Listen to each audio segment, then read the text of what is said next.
This video is sponsored by Adventures in Ankh-Morpork. If you're unfamiliar with Discworld or Terry Pratchett, it's a nonsensical goofball world governed by the whims of gods playing a board game high on a mountain. This newly made RPG emphasizes the casual humor of Terry Pratchett, which is kinda similar to Hitchhiker's Guide to the Galaxy, and it lets players create characters to suffer the story that Discworld chooses for them, at the hands of the players. Their Kickstarter is also right at the finish line, so hurry down. As a good example for how Discworld works, let me paraphrase a quote from one of its science books. Iron is partially iron, and partially the story of iron, but assuredly has none of the features of cheese, because it is not cheese. Modiphius created a system built for this type of a ridiculous world, where trying to torture the English language, make dumb character names, and perform absurd actions are more of the fun than rolling dice and twisting fingers. I actually got the idea for this video from an eldritch being in the first book called Bel Shamharoth. His accursed number is between 7 and 9, but don't speak it or you'll get 8 alive. It's amazingly dumb fun. Go check it out, and thank you Modiphius for the sponsorship.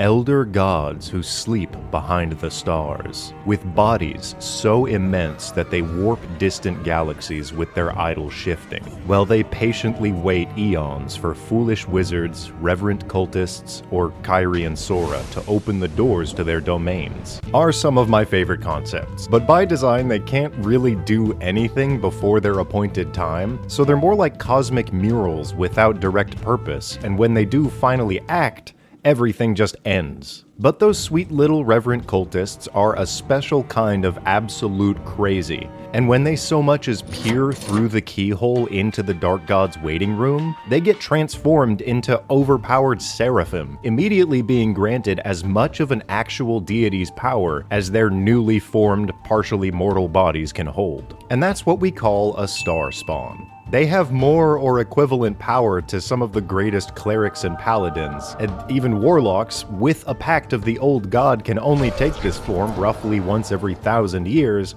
Their gravity is just crazy to me. It makes demons, dragons, the whole giant's ordaining, and anything short of the Lady of Pain herself feel like small potatoes. Also, once you get a Starspawn seer to start manifesting in the world, they form their own little eldritch adventuring party, and they have amazing battle tactics. They have the best culty hierarchy out there, and I think that they can slap down on almost any high-level party the way that they're narratively designed. So I wanted to authentically try this situation out for myself, with a newly formed old god embryo versus some level 18 heroes. You know how this goes, let's throw down some story roots and then build a party and put them on a map. Our backstory: the Great Old One, known as Bubba Jalubba, lump of the world's breast, has spoken to his faithful. The bodies beyond and above are moving into place, and his cosmic splooge eagerly awaits for the earthly egg to present itself. Jumbo Shrimp the Warlock and cult leader has brought all of his followers out to the site of this gateway, and they're nearly done with the ritual. I do love the analogy of planets, stars, and comets sort of acting like the tumblers in a lock, and the ritual performed is like a sonic key, pushing them ever so slightly into place and turning the fabric of reality until the door clicks open. Stone Ocean actually does a great job of showing this cosmic reconstruction through probability. It's cool. And although Bubba Jalubba cannot actually exist, his influence is able to flood out of that gateway and into the souls of his faithful to do his dirty work. Let's make them heroes and try to burn this tumor off the body of the world. First off, Dungwalker, an ancient warlock of a rivaling Great Old One called Krungo D'Angelo, the Beloved Smoke. Next, we'll add Sneeko Sneaktoe, the fameless rogue hired by Dungwalker for his skulking skills. Then there's Greytoast, a barbarian whose family was taken by Bubba Jalubba's cult. And lastly, Pentakill 69, a paladin who revels in the deaths of the misguided. They convene just down the road of the ritual site, and thanks to a paladin argument that goes on for 1 minute too long, the cultists manage to shake hands with Bill Cipher's best buddy. The party approaches this site as the body of their foes begin to break down, from human to deep inside the uncanny valley, to fledgling AI creatures with extra limbs, and finally into true aberrations. I actually genuinely think that AI Fart works really well for aberration visuals. I myself support AI Fart as much as I do global annihilation at the hands of Dr. Eggman, but to add to their ugly soullessness, I'll splatter a couple of their tokens with it. Now that they're nice and killable looking, let's roll initiative. The Seer is up first and is going to target the most blasphemous foe, Dungwalker the Heretic. Starspawn Seers act as the directing force, and their abilities actually have very effective combo functions with their allies. But for now, it'll just remain at a distance and wait for the Starhulk to close its own gap. In the meantime, launching some cursory psychic orbs at its foes. Jesus Christ, it hits for 54 damage total. Hold on, I rolled these guys randomly. Let me correct their stat blocks so they can actually stand a chance. Randomized characters are fun, but this shit's getting real. Grey Toast the Barbarian watches blood instantly spew from his friend's ears because a guy 100 feet away from them pointed a stick, and that's gonna make Grey Toast mad. He'll rush to the nearest enemy, which happens to be this Mangler, and that puts him under the effects of a nearby Gru's Aura of Madness. Ironic, really. He's mad, and now he's mad. He gets disadvantage against any creature other than a nearby Gru, who's chillin' at the top of a 10-foot tall stone. But good old Reckless Attack fixes that, and he shreds into this slinking multi-armed foe.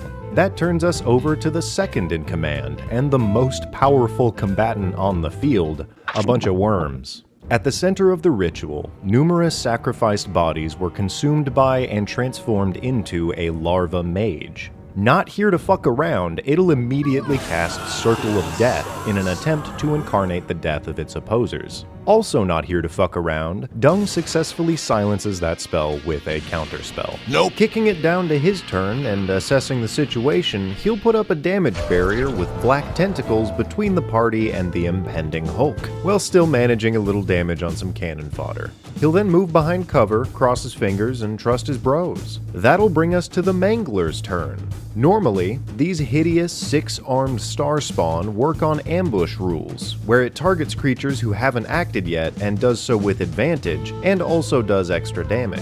This ability works great in tandem with its Flurry of Claws ability, which lets it race past foes freely before or after attacking as a bonus action. Effectively evading the tentacles, it'll race down to the rogue and clash claws. This is fun for the Dungeon Master because now I have to roll dice 12 times on one turn. That's great.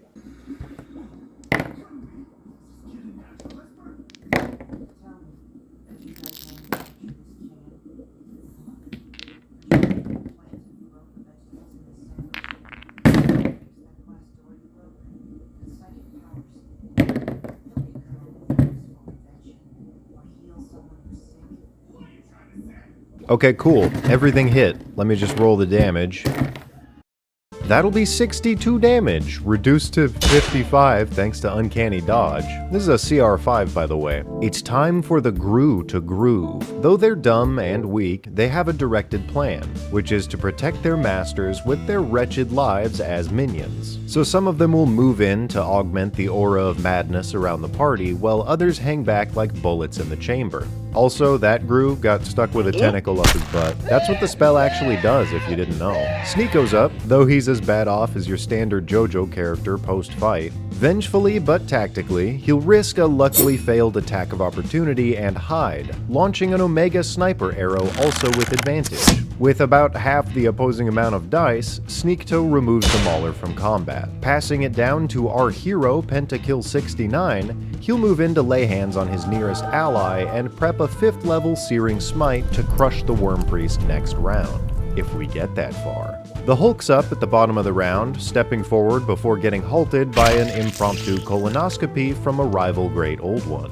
Back to the top of these hellish rounds, and to the top of the map, the Seer's turn is back. They can phase through materials and creatures as they move, so I'll let him pull a little Mirio permeation jump and get closer to combat. Yeah, fuck it. They feel so safe that it'll do a dash action and get him up on a pillar again, even closer to the fight. Grey Toast, seeing the golden opportunity of a nearby enemy caster, races through these tentacles, closes the gap, and swings recklessly again. This time, in a frenzy for that sweet, sweet third attack. First is a miss, the second is a hit, but Starspawn Seers have a bullshit reaction called Bend Space. As a proper cult leader would do, it swaps out with a nearby meat shield by folding space itself.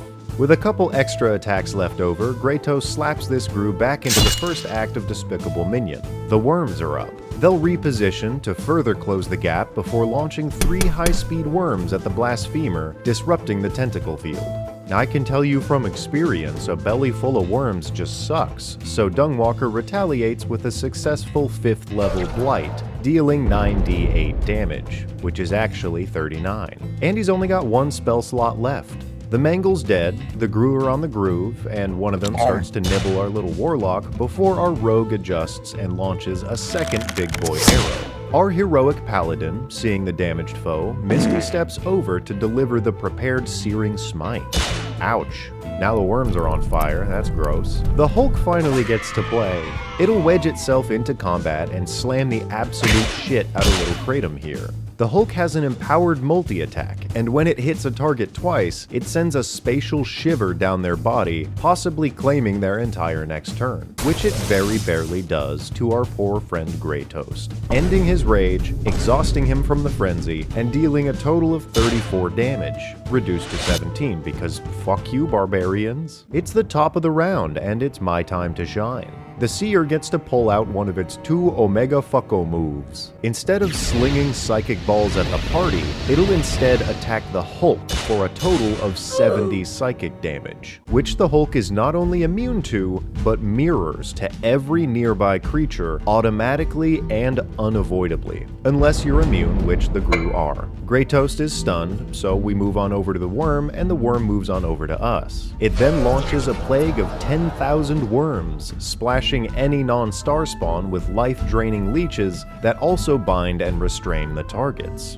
both of whom fail to dodge. In the meantime, Dungwalker uses another Blight to hopefully slay those worms, but even if he does full damage, it'll still have about 20 hit points left. The Gru do nothing but stare at you, the viewer. Stinktoe launches a high-powered arrow at the Seer, but gets the warp treatment again, and we tumble down to Pentakill, who has managed to overcome the Worm Odyssey. Let's pop another smite and burn the priest away, who will then turn into a small pile of eldritch worms in the best named move ever, Return to Worms. If it survives this combat, all the damage they did, no they didn't. The Hulk will use its Reaping Arm attack, slapping both nearby enemies with the chance to knock them prone. And now it's time for my other favorite move. The Starspawn Seer ends this fight with the ability Collapse Distance. He instantly teleports the Hulk right next to the rogue, leaving a clap of psychic energy in its wake that kills the paladin, heavily wounds the exhausted barbarian who's still covered in worms, and immediately endangers the rogue. To absolutely ensure victory, it will then step inside one of the nearest stones. That way, he can't be targeted and only takes 5 force damage each turn without being shunted out of the rock. So each of the consecutive turns, he can just step out, zap the Hulk, and then step back in. The cool thing about when this fight fully dissipates, they can actually finish the real ritual and summon a Starspawn Emissary, who's stronger than all of them and also has legendary actions and an even bigger form. That was like an 8-page long fight. I have 3 days to edit this video from the time of typing. As a tiny note, yes, some of these fights that I make are a little unfair, but I do them to showcase the monsters more than the heroes, because otherwise, why would I make the video, you know, look at the title. Also, as written, this is pretty much their standard crew. Like, these guys like to hang out together. So if you're on an adventure and you hear about the Starspawn, come prepared with a lot of constructs, and you'll win, because most of what they can do is psychic damage. Goodbye, I'm gonna go have a coma.